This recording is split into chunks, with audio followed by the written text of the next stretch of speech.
देखिए हम लोग एडवर्टाइजिंग मैनेजमेंट पढ़ने जा रहे हैं।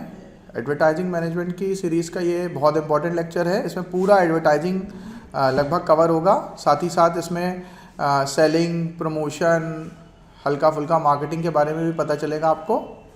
तो सबसे पहले हम लोग ने ऑलरेडी पढ़ा हुआ है, फिलिप कॉटलर साहब की डेफिनेशन है कि advertising is any paid form of non personal presentation and promotion of idea, goods and services through mass media such as newspaper, magazine, television, radio by an identified sponsor। तो हम लोग ने Philip Kotler साहब की definition पढ़ रखी है already कि एडवर्टाइजिंग कोई पेड प्रमोशन होता है, नॉन पर्सनल प्रेजेंटेशन होता है, जिसमें हम कोई आइडिया, गुड्स, सर्विसेज को प्रमोट करते हैं with the help of mass media.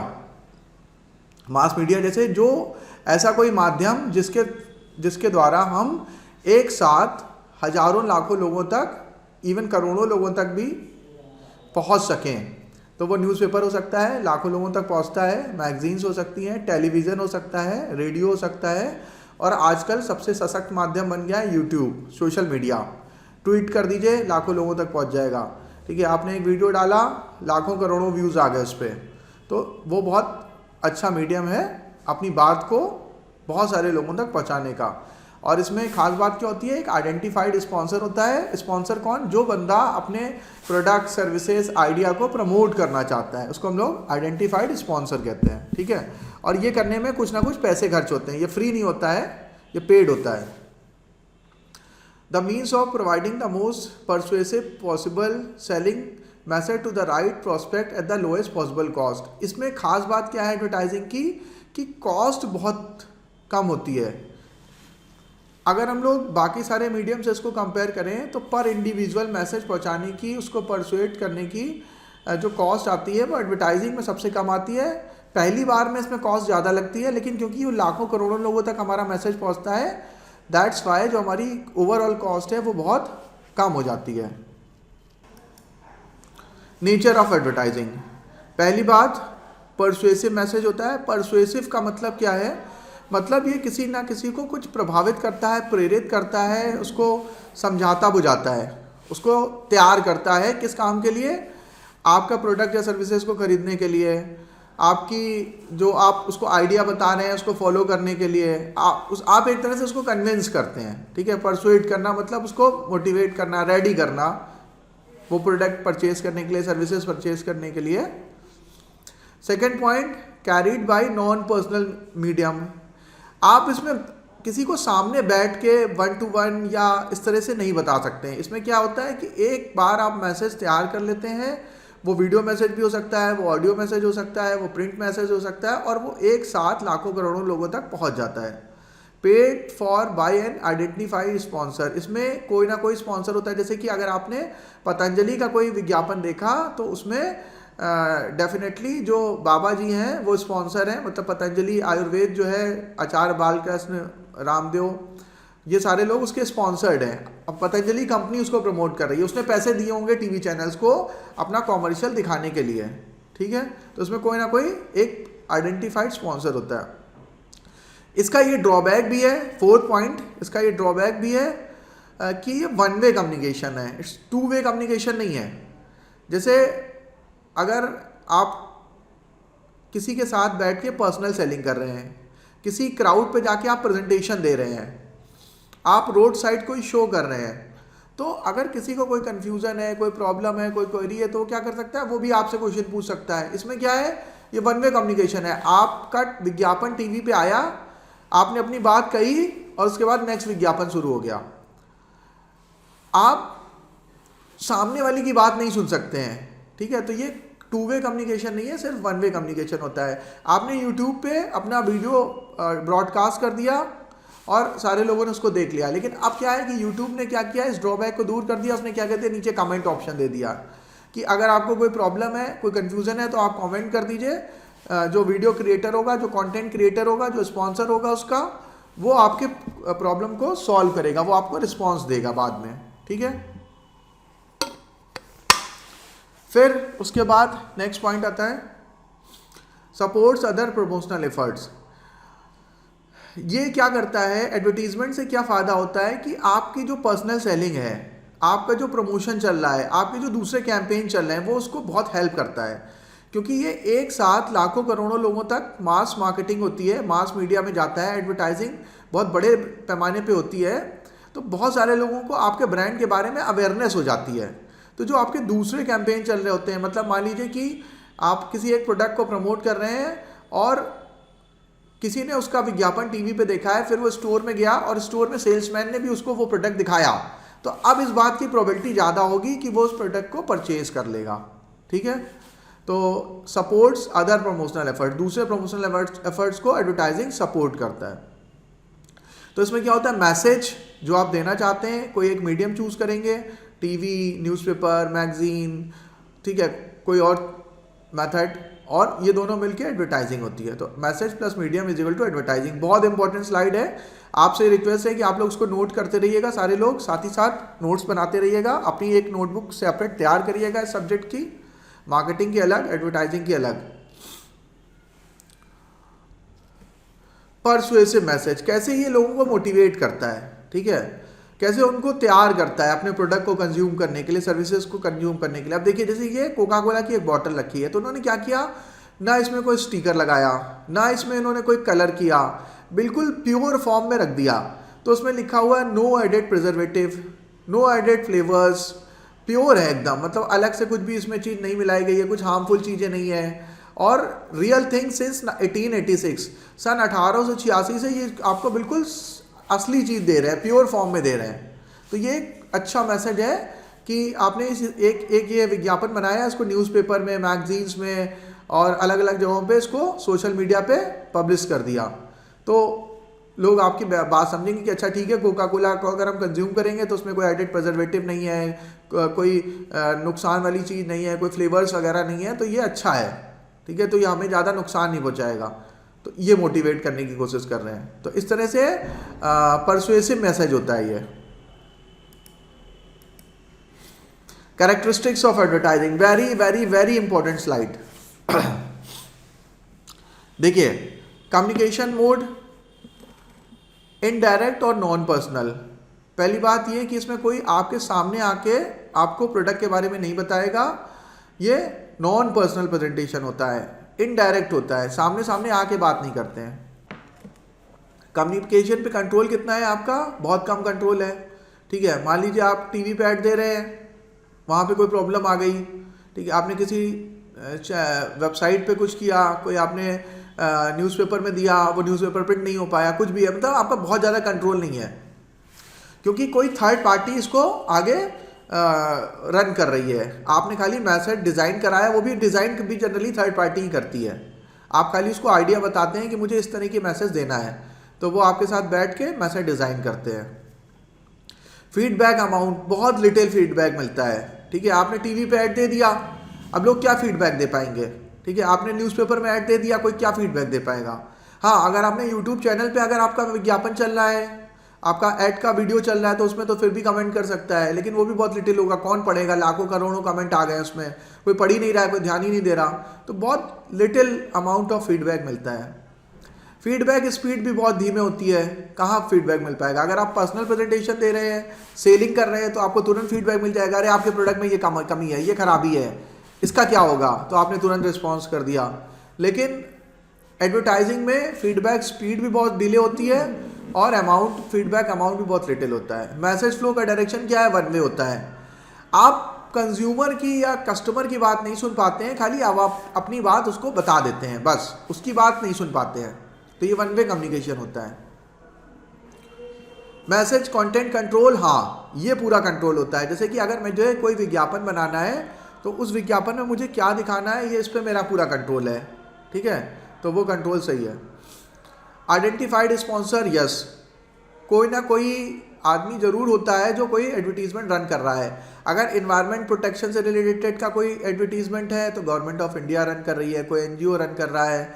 अगर वो कोलगेट का है, तो कोलगेट पामोलिव रन कर रहा है। अगर वो डफ का है, लाइफबॉय का है, लक्स का है, तो उसको हिंदुस्तान यूनिलीवर प्रमोट कर रहा होगा। इस तरह से कोई ना कोई आइडेंटिफाइड स्पॉन्सर होता है जो उसके लिए पैसे खर्च कर रहा होता है। लार्ज ऑडियंस तक रीच यस वेरी फास्ट। जैसे ही आपका विज्ञापन टीवी पे आया, लाखों लोगों ने उसको देख लिया, तो आपकी रीच बहुत तेज होती है, बहुत बड़े ऑडियंस तक बहुत फास्ट रीच होती है।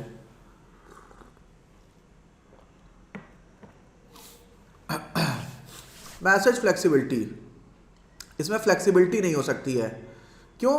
जैसे कि आप सेल्स कर रहे हैं, तो कोई गरीब आदमी आएगा तो आप उसके हिसाब से थोड़ा पिच बना के बताएंगे, कोई मिडिल क्लास का बंदा होगा उसको आप उसके हिसाब से पिच बताएंगे, कोई बहुत ज़्यादा पढ़ा लिखा होगा उसके हिसाब से आप मैसेज चेंज कर देंगे, कोई कम पढ़ा लिखा आपको लगेगा तो आप उसके हिसाब से मैसेज चेंज कर देंगे।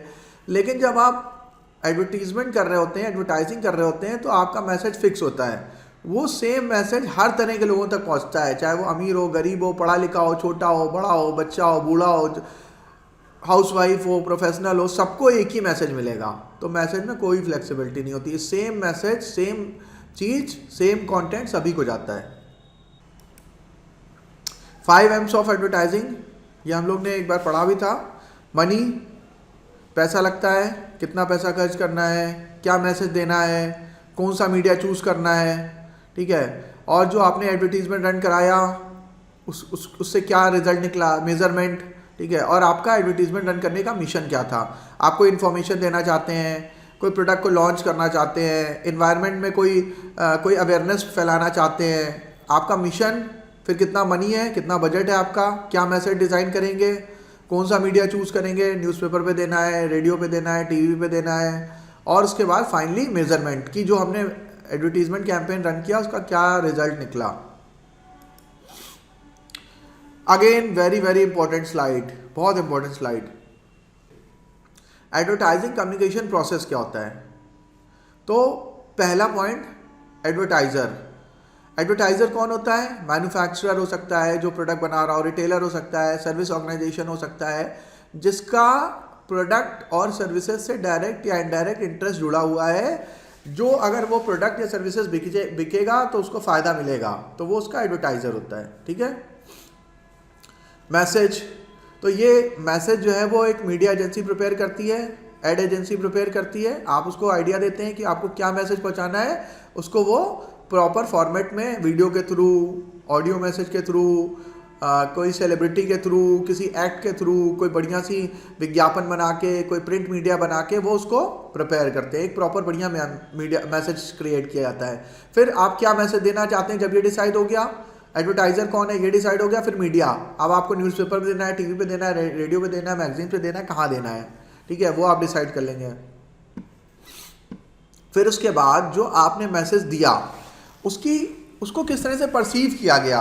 मतलब कम्युनिकेशन में क्या होता है कि पहले एक सेंडर होता है, सेंडर मैसेज भेजता है, रिसीवर को रिसीव होता है, रिसीवर के दिमाग में उसकी डिकोडिंग होती है, ठीक है। डिकोडिंग के होने के बाद वो उसको समझता है, अंडरस्टैंड करता है, फिर एक्ट करता है। तो जब आपकी मीडिया एजेंसी ने आपको मैसेज क्रिएट किया और उसको ब्रॉडकास्ट कर दिया, चला दिया, रन करा दिया, न्यूज़पेपर पे छपवा दिया, उसके बाद वो मैसेज किस तरह से बनाया गया है, उसका क्या परसेप्शन निकला, उसका डिकोडिंग होगा। डिकोडिंग किसका कहाँ पे होगा? कंज्यूमर के माइंड में। Decoding and adoption of the message depending on the attitudes. अब लेकिन वो ये डिकोडिंग किस तरह से इम्पैक्ट डालेगी, वो उसके एटीट्यूड पे, उसकी वैल्यूज़ पे, उसके एक्सपीरियंस पे, उसकी पढ़ाई पे डिपेंड करेगा, ठीक है। जैसे मान लीजिए कि कोई एक मैसेज आ रहा है जिसमें अमिताभ बच्चन साहब ये रिक्वेस्ट कर रहे हैं कि आप पल्स पोलियो पिलाइए, आप कोविड की वैक्सीन लगवाइए, लेकिन कोई ऐसा है जो बहुत ऑर्थोडॉक्स टाइप का है, बहुत कंजर्वेटिव है, तो वो कह रहा है ये इससे कुछ नहीं होगा, वैक्सीन नहीं लगानी है, पोलियो डोज नहीं देना है, इससे नुकसान हो जाता है, इससे ये हो जाएगा, उससे वो हो जाएगा, निगेटिव चीज़ें कर रहा है। तो वो जो परसीव करता है, जो वो रिएक्ट करता है, वो डिपेंड करता है किसके ऊपर, उसका एटीट्यूड क्या है, उसकी वैल्यूज़ क्या है, उसका एक्सपीरियंस क्या है, उसकी पढ़ाई लिखाई क्या है, उसकी कितनी मेंटल एबिलिटी है, ठीक है। तो उसके हिसाब से मैसेज भी का इम्पैक्ट भी चेंज होगा, ठीक है। तो यानी ऑडियंस पे डिपेंड करता है, ठीक है। तो आपकी जो ऑडियंस है वो कौन से ज्योग्राफी पे रह रही है, उसका डेमोग्राफी क्या है, उसको साइकोग्राफिक कैरेक्टर्स क्या है, उसकी अर्निंग क्या है, इन सब चीज़ों के ऊपर ये सारी की सारी चीज़ें डिपेंड करती है कि वो क्या एक्ट करेगा, ठीक है। आपने मैसेज बनाया, चूज किया, ब्रॉडकास्ट कर दिया मीडिया के थ्रू, लोगों ने उसको डिकोड किया, डिकोड करने के बाद जो ऑडियंस होगी आपकी, जिसके लिए आपने मैसेज बनाया है, ठीक है, वो कैसा रिएक्ट करेगी वो डिपेंड करेगा उसके डेमोग्राफिक पे ऊपर, उसके लिविंग स्टैंडर्ड के ऊपर, उसकी अर्निंग के ऊपर। मान लीजिए आपने आईफोन का ऐड चला रहे हैं, तो आईफोन का ऐड देखा तो लाखों करोड़ों लोगों ने, लेकिन खरीदा कितने लोगों ने? जिनकी पॉकेट अलाउ करेगी, जिनको उसकी ज़रूरत है, जिनको उसकी समझ है, ठीक है। तो एडवर्टाइजिंग कम्युनिकेशन प्रोसेस में एक एडवर्टाइज़र होता है जिसको एडवांटेज मिलने वाला होता है, वो एक जनरल मैसेज क्रिएट करता है, उसको क्या मैसेज देना है, मीडिया एजेंसी चूज़ होती है, फिर जो मैसेज चलाया जाता है, जो कॉमर्शियल रन किया जाता है, उसका क्या डिकोडिंग हुआ है वो डिपेंड करता है ऑडियंस के ऊपर, ऑडियंस की डेमोग्राफी के ऊपर, साइकोग्राफी के ऊपर, उसकी अर्निंग के ऊपर, कौन सी ज्योग्राफी में रह रहा है, ये लाइक दैट। मान लीजिए कि आपने कोई एक हीटर बनाने का एडवर्टीजमेंट चला रहे हैं, ठीक है, तो हीटर बनाने का एडवर्टीजमेंट चला रहे हैं, तो जो ठंडी जगह है, जहाँ पे ज्योग्राफिकल एरिया जो ठंडा है, वहाँ पे तो वो चलेगा, बिकेगा। लेकिन राजस्थान में भी ऐड दिखा दिया, अब क्योंकि वो टीवी पे आया है तो राजस्थान में भी दिखाएगा, और लेह लद्दाख में भी दिखाएगा, जम्मू कश्मीर में भी दिखा रहा है। तो जो राजस्थान में अगर गर्मी पड़ रही है उस समय, या गुजरात में कोई ज़रूरत नहीं है, वहाँ पे गर्मी पड़ रही है, ठंड नहीं पड़ रही है, तो फिर वो वहाँ पे बेकार हो जाएगा। तो यानी ऑडियंस की जो एक्शंस होते हैं उसके डेमोग्राफिक, ज्योग्राफिकल लोकेशन, साइकोलॉजिकल, इन सब चीज़ों पे डिपेंड करता है, ठीक है। इसके बाद नेक्स्ट टॉपिक है हमारा एडवर्टाइजिंग फंक्शंस।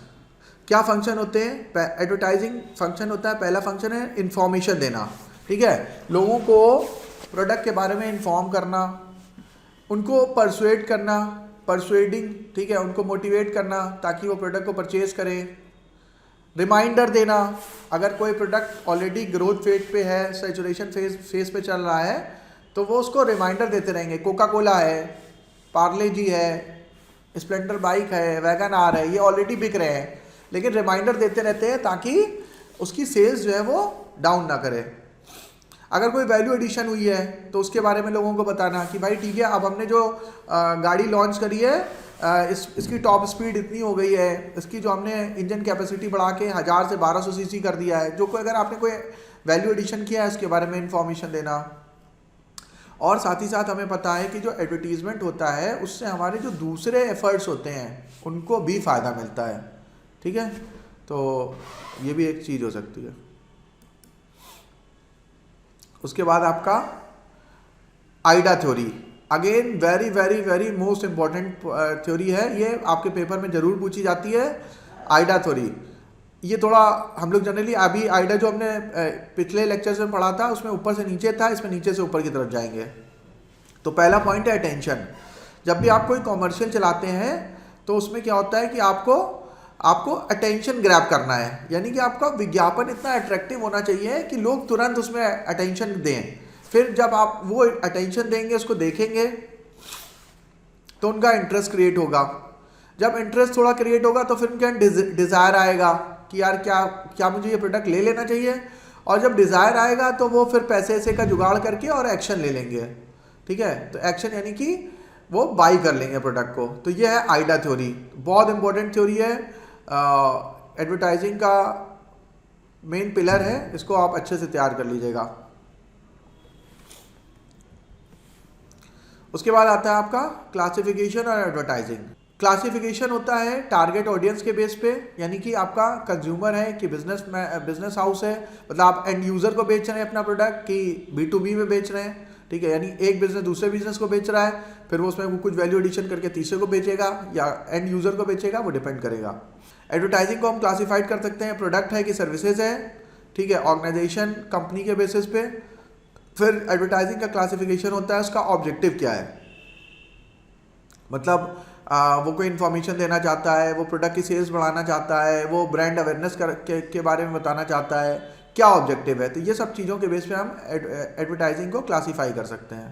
टारगेट ऑडियंस के बेस पे consumer advertising generally appear in mass media and is directed to end consumer. Generally जो हमारे विज्ञापन आते हैं जो हम टीवी पे देखते हैं, पतंजलि का, कोलगेट का, HUL का, ITC का, नेस्ले का, ये सारे के सारे जो विज्ञापन आते हैं वो एंड यूज़र के लिए होते हैं। आप रिन खरीद लीजिए, आप टाइड खरीद लीजिए, आप कोलगेट खरीद लीजिए, ठीक है। तो जनरली जो टेलीविज़न पे एडवर्टीजमेंट आता है वो एंड यूज़र्स के लिए बनाया जाता है। तो यानी कि जो एडवर्टाइजिंग होती है वो कंज्यूमर ओरिएंटेड एडवर्टाइजिंग होती है, वो इसलिए बनाई जाती है कि वो डायरेक्टली उस प्रोडक्ट को कंज्यूम कर लें। डाबर च्यवनप्राश के बारे में दिखा रहे हैं, कोलगेट के बारे में दिखा रहे हैं, क्लोजअप का दिखा रहे हैं, पतंजलि दंत कांति दिखा रहे हैं, ठीक है, किसी बिस्किट का ऐड दिखा रहे हैं, कोई चॉकलेट का ऐड आ रहा है, वो डायरेक्ट कंज्यूमर को अट्रैक्ट कर रहा है कि वो सेल्स बढ़ाने के लिए बनाया जाता है, ठीक है। दूसरा जो होता है, दूसरे टाइप ऑफ एडवर्टाइजिंग होती है B2B, business to business advertising. Business to business advertising में क्या होता है, मैन्युफैक्चरर कोशिश करता है किसी दूसरे बिजनेस को वो बेचने के लिए, वो एंड यूज़र को नहीं बेच रहा होता है, और वो जो दूसरा जो बिजनेसमैन है वो उसमें बहुत सारी वैल्यू एडिशन करके फिर वो एंड यूज़र को बेचेगा या वो किसी और तीसरे बिजनेसमैन को बेच देगा। तो उसके हिसाब से बनाया जाता है। तो जिस तरह से जो B2B प्लेटफॉर्म्स हैं, जैसे आपने देखा होगा कि कुछ ऐसे प्लेटफॉर्म्स हैं जहाँ पे हम लोग B2B का काम होता है। तो इंडिया मार्ट वगैरह, इंडिया मार्ट हो गया, जैसे यहाँ पे आपका जो लखनऊ में बना हुआ है जो वॉलमार्ट इंडिया में काम करता है बेस्ट प्राइस के नाम से, तो वो भी B2B है, तो B2B को बेचता है। तो इस तरह से जो B2B एडवर्टीजमेंट होते हैं वो क्या करते हैं, दूसरे बिजनेसमैन को अट्रैक्ट कर रहे होते हैं, वो ट्रेड एडवर्टाइजिंग कहलाते हैं, ठीक है। अच्छा, अब उसके बाद what is being advertise, product advertising और इंस्टीट्यूशनल एडवर्टाइजिंग, क्या डिफरेंस है दोनों में। Product advertising is design to promote the sale of a specific product और सर्विसेज। जैसे आपने देखा होगा कि लक्स क्या करता है, जो भी उस समय की जो बेस्ट सेलिब्रिटी होती है, जो बेस्ट एक्ट्रेस होती है, उसको वो हायर करते हैं लक्स वाले, और उसके ऊपर वो कॉमर्शियल शूट करते हैं। बहुत पहले वो जब श्रीदेवी टॉप पे थी, श्रीदेवी के ऊपर बनाया था। जब माधुरी दीक्षित टॉप पे थी तो माधुरी दीक्षित के ऊपर उन्होंने हायर करके उनको as a brand ambassador hire किया था। फिर उसके बाद ऐश्वर्या राय के ऊपर बनाया और बहुत सारे एक्ट्रेस के ऊपर बनाया। तो जो भी उस समय बेस्ट होता है उसके ऊपर बनाते हैं। दीपिका पादुकोण के ऊपर बनाया ताकि जो भी चीज़ है वो फ्रेश आए। मतलब लक्स वही है, एक्ट्रेस चेंज हो रही हैं, डिकेड्स चेंज हो रहे हैं, पिछले 30-40 साल का समय बीत गया लेकिन लक्स की सेल कम नहीं हुई। बस क्या हुआ, जो एक्ट्रेस थोड़ा सा ट्रैक से बाहर होती है, जिसकी डिमांड कम होती है, वो चेंज कर देते हैं। जो भी समय नया चल रहा है, प्रियंका चोपड़ा ज़्यादा चल रही, ठीक है, प्रियंका चोपड़ा को रख लिया। जो नई एक्ट्रेस चल रही है उसी को ले लेते हैं और उसी हिसाब से नई एड फिल्म शूट कर देते हैं। तो उनका ऑब्जेक्टिव क्या है कि क्विक रिस्पॉन्स मिले और वो लंबे समय तक लोगों को अपने ब्रांड को रिफ्रेश रखना चाहते हैं। तो रिफ्रेश रखने के लिए क्या करते हैं, वो अपने मॉडल्स को एकदम फ्रेश रखते हैं, नए मॉडल्स हायर करते रहते हैं। इंस्टीट्यूशन एडवर्टाइजिंग में क्या होता है, इंस्टीट्यूशन एडवर्टाइजिंग में इंस्टीट्यूशन के बारे में बात होती है, प्रोडक्ट के बारे में बात नहीं होती है। Institution advertising promote the firm और tries to create a positive image. जैसे टाटा का एडवर्टीजमेंट आएगा, कभी कभी आपने देखा होगा, तो बहुत ज़्यादा प्रोडक्ट के बारे में बात नहीं करते हैं। वो कोशिश करते हैं टाटा की ब्रांड इमेज को इम्प्रूव करें, ठीक है, वो ऑलरेडी वैसे इम्प्रूव्ड है, ठीक है। तो इस तरह से है। तो मतलब जो इंस्टीट्यूशनल एडवर्टाइजिंग होती है उसमें ग्रुप के बारे में बात होती है, गोदरेज ग्रुप के बारे में बात हो रही है, रिलायंस ग्रुप के बारे में बात हो रही है, आपका पतंजलि के बारे में बात हो रही है।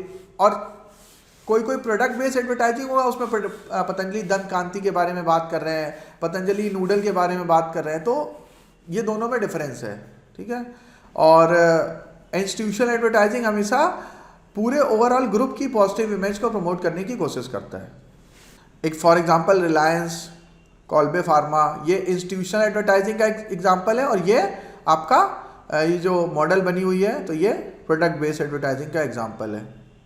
What are the objectives, generally demand को बढ़ाना, प्राइमरी डिमांड क्रिएट करना, लोगों को मोटिवेट करना ताकि वो प्रोडक्ट को परचेज करें, रिपीट परचेज करें, मार्केट शेयर बढ़ाना, ये सब सारा का सारा जो है वो इसका ऑब्जेक्टिव होता है। Primary demand advertising is intended to the stimulate use of category of product. उस पर्टिकुलर प्रोडक्ट की कैटेगरी को वो प्रमोट करना चाहते हैं, ठीक है, ये प्राइमरी डिमांड होती है। मतलब उस पूरी कैटेगरी को वो प्रमोट करना चाहते हैं, ठीक है। जैसे कि मान लीजिए स्पोर्ट्स वियर की बात कर रहे हैं, ठीक है, तो स्पोर्ट्स वियर एक कैटेगरी है, इसमें शूज़ भी आएंगे, टी शर्ट्स भी आएगी, लोअर्स भी आएंगे और बहुत सारी एसेसरीज आएगी, सॉक्स आएंगे।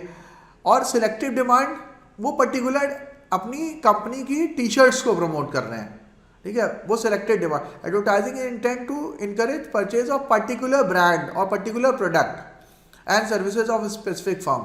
तो प्राइमरी डिमांड का क्या मतलब होगा, पूरी कैटेगरी अगर प्रमोट होती है तो सबको फायदा मिलता है।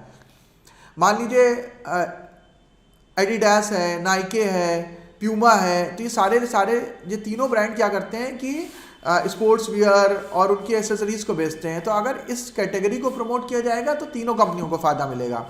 लेकिन अब क्या किया, नाइके ने अपने पर्टिकुलर शूज़ को प्रमोट करा, ठीक है, तो वो फिर उसी को फायदा मिलेगा।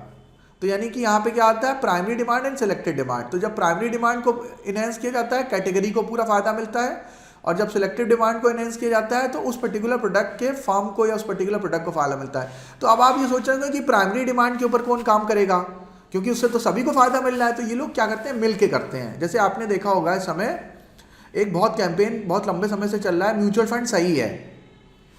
तो जो म्यूचुअल फंड सही है जो कैंपेन चल रहा है, उससे क्या हो रहा है, जो 25 म्यूचुअल फंड की कंपनियां सभी को फायदा मिल रहा है, ठीक है। तो उसमें सबने क्या किया है, सबने मिल के थोड़ा थोड़ा पैसा लगाया है और वो एडवर्टीजमेंट कैंपेन रन किया जाता है।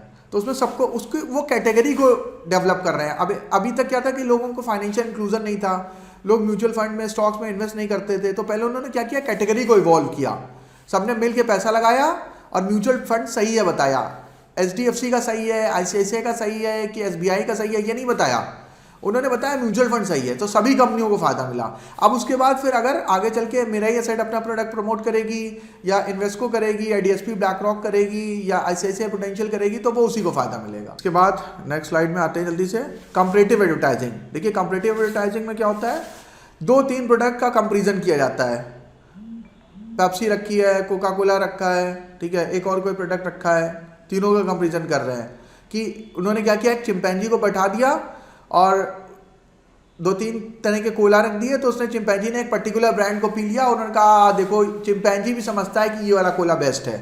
तो इस तरह से वो कंपैरिजन करते हैं, ठीक है। जैसे आपने देखा होगा इस पर रेन एंड टाइड का कंपैरिजन कर रहे हैं। तो लेकिन जनरली एक अच्छी एडवर्टीजमेंट ये होती है कि आप ब्रांड का नाम ना लें, ठीक है, उसको इस तरह से प्रमोट करें, दूसरे ब्रांड को डिफेम करने की कोशिश ना करें, उसके बारे में निगेटिव ना बोले, अपने ब्रांड की USP बताएं, अपने प्रोडक्ट की खासियत बताएं, दूसरे को निगेटिव करने की कोशिश ना करें। तो ये एक अच्छा एडवर्टीजमेंट होता है। पब्लिक सर्विस एडवर्टीजमेंट यानी जो हम लोग वेलफेयर के लिए सरकार NGOs चलाते हैं कि आपको एनवायरनमेंट को क्लीन रखना है, एनर्जी कंजर्वेशन पे काम करना है, पानी बचाना है, बिजली बचानी है, पेड़ लगाने हैं, कूड़ा नहीं फैलाना है, ठीक है, और करेंसी को अच्छे से मैनेज करना है, करप्शन नहीं करना है, पोलियो वैक्सीनेशन पे काम करना है, ये आपका कोविड वैक्सीनेशन पे काम करना है। तो ये सारे के सारे जो होते हैं वो वेलफेयर, सोशल वेलफेयर वाले एडवर्टीजमेंट होते हैं, उनको कहते हैं पब्लिक सर्विस एडवर्टाइजिंग। यहीं पे हम लोग अपनी इस लेक्चर को स्टॉप करते हैं, फिर हम लोग नेक्स्ट लेक्चर में आगे कंटिन्यू करेंगे। Thank you very much.